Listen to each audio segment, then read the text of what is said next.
On the evening of March 2nd, 1991, Rodney King and two of his friends sat in King's wife's car in Altadena, California, a city in Los Angeles County, and drank malt liquor for a number of hours. Then, with King driving, they left Altadena via a major freeway. King was intoxicated. California Highway Patrol officers observed King's car traveling at a speed they estimated to be in excess of 100 miles per hour. The officers followed King with red lights and sirens activated and ordered him by loudspeaker to pull over, but he continued to drive. The highway patrol officers called on the radio for help. Units of the Los Angeles Police Department joined in the pursuit, one of them manned by Petitioner Lawrence Powell and his trainee Timothy Wynn. The officers are all Caucasian. King is African American. King later explained that he fled because he feared that he would be returned to prison after having been released 4 months earlier following a year spent behind bars for robbery. King left the freeway and after a chase of about 8 miles stopped at an entrance to a recreation area. The officers ordered King and his two passengers to exit the car and to assume a felony-prone position, lie on their stomachs with legs spread and arms behind their backs. King's two friends complied. King, too, got out of the car but did not lie down. Petitioner Stacy Kuhn arrived at once, followed by Ted Persino and Roland Solano. All were officers of the Los Angeles Police Department, and as Sergeant, Kuhn took charge. The officers ordered King to assume the felony-prone position again. King got on his hands and knees but did not lie down. Officers Powell, Wynn, Brasino, and Solano tried to force King down, but King resisted and became combative, so the officers retreated. Kuhn then fired taser darts into King. The events that occurred next were captured on videotape by a bystander. As the videotape begins, it shows that King rose from the ground and charged toward Officer Powell. Powell took a step and used his baton to strike King on the side of his head. King fell to the ground. From 18th to 30th second on the videotape, King attempted to rise, but Powell and Wynn struck him with their batons to prevent him from doing so. From the 35th to 51st second, Powell administered repeated blows to King's lower extremities. One of the blows fractured his leg. At the 55th second, Powell struck King on the chest, and King rolled over and lay prone. At that point, the officer stepped back and observed King for about 10 seconds. Powell began to reach for his handcuffs. At the sentencing phase, the district court found that Powell no longer perceived King to be a threat at this point. At 1 minute 5 seconds on the videotape, Persino, in the district court's words, stomped on King's upper back or neck. King's body writhed in response. At 1:07, Powell and Wynn began to strike King with a series of baton blows, and Wynn kicked him in the upper thoracic or cervical area 6 times until 1:26. At about 1:29, King put his hands behind his back and was cuffed. Powell radioed for an ambulance. He sent 2 messages over a communications network to the other officers that said, "Oops, I haven't beaten anyone this bad in a long time." Kuhn sent a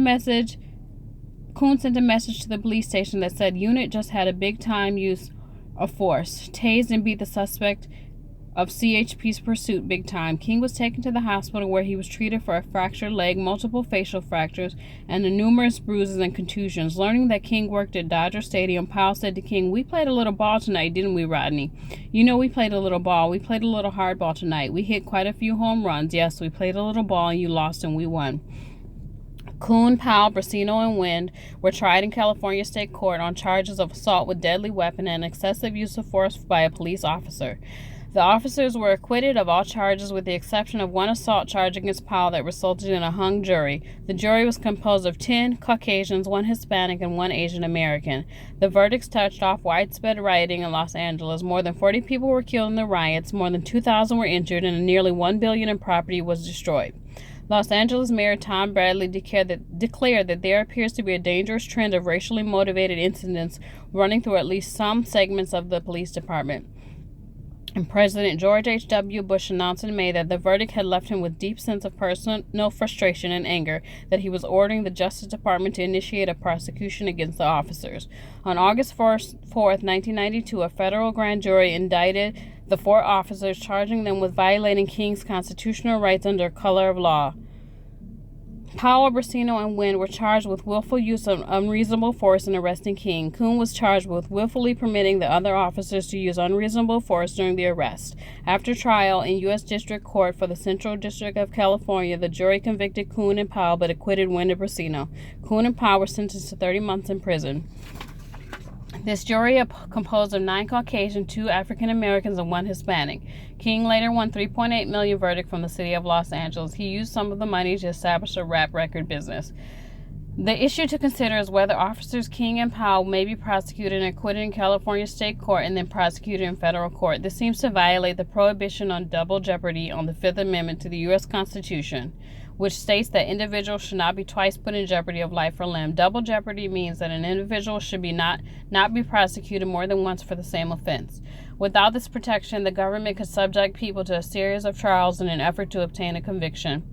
It may surprise you to learn that the judges have held that the dual sovereignty doctrine permits the U.S. government to prosecute an individual under federal law who has been acquitted on the state level. The theory is that the state and federal governments are completely different entities, and that state government is primarily concerned with punishing police officers and with protecting residents against physical attack, while the federal government is concerned with safeguarding the civil liberties of all Americans. Each of these entities provides a check on the other to ensure fairness for citizens.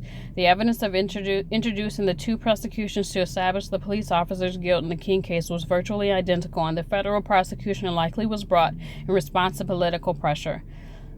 On the other hand, the federal government historically has acted to prevent unfair verdicts, such as the acquittal of members of Ku Klux Klan charged with killing civil rights workers in the 60s.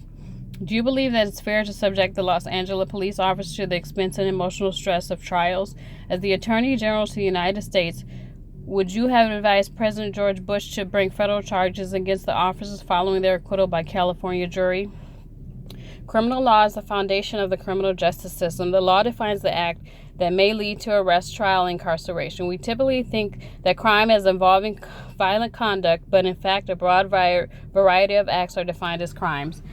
Criminal law is best defined as a conduct that, if shown to have taken place, will result in the formal and solemn pronouncement of the moral condemnation of the community. Civil law is distinguished from criminal law by the fact that it primarily protects the interests of the individual rather than the interests of society. In analyzing individual crimes, we will be concerned with several basic concerns that compose the general part of the law.